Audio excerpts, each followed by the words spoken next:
આજે આપણે બનાવીશું પાવભાજી. તો તેના માટે શાકભાજી તૈયાર કરીને રાખ્યા છે, બાફવા મૂકી દઈશું. ફુલાવર, બટાકું, કોબીજ, તમારી પાસે જેટલા શાકભાજી અવેલેબલ હોય એટલા તમે લઈ શકો છો.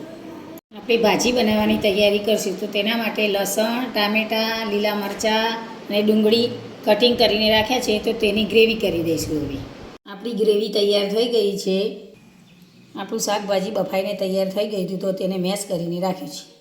ભાજી બનાવવાની તૈયારી કરીશું. તેના માટે 4-5 ડોકલી તેલ લીધું છે.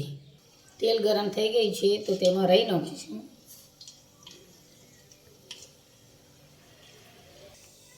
જીરું નાખીશું, હિંગ, હળદર, ગ્રેવી કરેલી નાખીશું.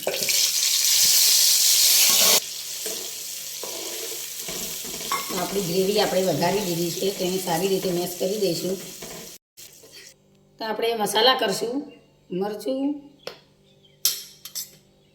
ધાણા જીરું, સ્વાદ અનુસાર મીઠું,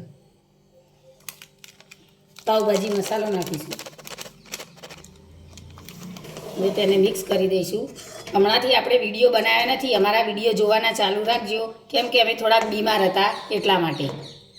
ગ્રેવી ચડીને તૈયાર થઈ ગઈ છે. તો સારું એવું તેલ છૂટી ગયું છે. તો હવે આપણે માવો તેમાં નાખી દઈશું. આપણે બધું સારી રીતે મિક્સ કરી દઈશું. તો આપણો બધો મસાલો સારી રીતે મિક્સ થઈ ગયો છે.